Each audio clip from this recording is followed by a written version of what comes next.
Hello, I'm Jez Smith and welcome to idea number 9 from the book Humans Are Not Resources, 50 Great Ideas for Managing a Modern Lean Agile Workforce. This idea is called How to Move Your Lean Agile People, and I think it's a really important one and one that doesn't get necessarily enough attention in the workplace. Because very often we have people working in an organisation, we have jobs that need doing, and we feel like we need to move people around to get those jobs done. You know, we've got a job over here that needs this certain skill set. We've got someone over here who has that skill set. Let's get that person to go and work on that job. A good match between the skill set and the job, the organisation benefits, everyone kinds of wins and so forth. But very often, because of this idea that humans are resources, that humans are just productive units of value you can move around, we get this practice really wrong. And we get this practice wrong in such a way that it actually causes much more damage to the organisation than if we'd stopped and thought about it. And what I'd like to encourage in this idea is for you to stop and think about it, for you to think, how are we doing this at the moment? How could we do this differently? And this was all inspired by a conversation I was having with one of the best Scrum Masters that I know. She's absolutely fantastic, genuinely passionate, skilled, experienced, gets what Scrum is, fantastic at working with teams, change management, all of that sort of stuff. Awesome, awesome person. And they were so awesome and so friendly and so nice that one day they decided to respond to a request from another part of the organisation they were in to go and do a workshop with them.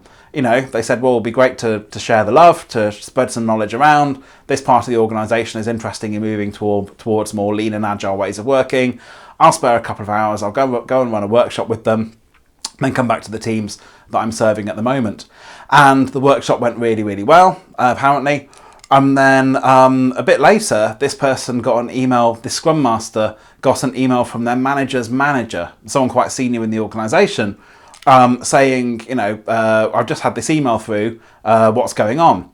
And the email that they had through was from the senior leader of the team they'd gone and done the workshop with, saying, I was really impressed by this Scrum Master, I want them over in my team, please can you sign off my request to move them over to my team? And this Scrum Master was absolutely appalled because they'd gone to help, they thought they'd had a great time, they're glad they enjoyed it and so forth, but they were fully committed to their teams. And not only that, they hadn't even been told that their manager's manager was going to be approached to say, can they be moved teams? Almost like they were just a resource, just a unit of value that a senior person felt they could email someone else senior and say, I want this resource moved over here, please approve the paperwork to move this resource. And the thing is, they're not a resource. Humans are not resources. That's the point. They're a person. They're a genuine person with psychology and feelings and emotions and so forth. And what this massively did to this Scrum Master initially was massively damage their psychological safety. They felt safe in their job. They felt like they were doing a good job. They were working well with their teams. They had a great relationship. Everything was really, really nice and they were being helpful and friendly around the organisation. And suddenly they were made to feel like just a unit of productive value that can be moved at the whim without even anyone speaking to them personally to ask. It massively raised their stress levels, it dropped their performance. This is how I ended up having the conversation with them, because they came to me and said, can I have a coffee? I'm a bit shaken up by all of this. It also massively damaged their what's called intrinsic motivation. And this is really important. If you're interested in this area, there's a book by Dan Pink called Drive, and one of the things where he talks about what motivates us in the workplace, what gets people out of bed in the morning to go and do a great job. And one of the things he says is that people are intrinsically motivated. People want to do a good job. People put passion and creativity and love into their work when they're happy in the workplace. But this request to move them without talking to them was effectively an extrinsic motivation, something outside of them, something external to them, to say, we're telling you to do this, which massively made them feel like, well, I can have all the intrinsic, the internal motivation I want, but it doesn't really matter because I'm still going to get told what to do. I'm still working in a command and control environment, and it massively killed their motivation. It also, ironically, made them much less likely to want to move to the new department, because they suddenly saw that the new department, whilst they're getting to grips with Lean and Agile, and that's why they ran the workshop in the first place, to help them with that, the new department actually didn't get this. The new department didn't really understand what was going on.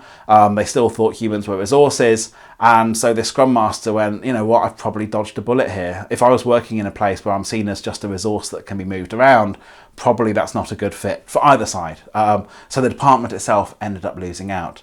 So how do we fix this? Now, I think HR people and people managers, team managers can be hugely important in this, because you can start to mediate those conversations. You can start to say, great, we've had this formal request through to move this resource, but actually what we're going to do now is turn that into a genuine human conversation. Initially, I'm going to go and talk to the person and say, this has come through, you're not in trouble, there's nothing wrong. But what do you think about this? Would you like to do it? Under what conditions would you like to move? Do you think this is a good fit? Are you happy where you are? Maybe then have that conversation held between the new department and the person that they'd like to move, to work out how it would work. Treat it as a sort of informal interview process and so forth. That way you're making the person still feel empowered. The person you're trying to move still feels like they have some say. They're a player in their organisation, not just some pawn on a chessboard to be moved around. That their views matter, that people care about them and their psychological safety and their pride in their workplace and their intrinsic motivation and so forth. So it's really, really important, when you're looking to move people, it has to be done with them, not to them. You have to have conversations with them and say, do you want to do this or not? And if they don't want to do it, ultimately, maybe you just shouldn't do it. Maybe you should let people have the say over where they sit.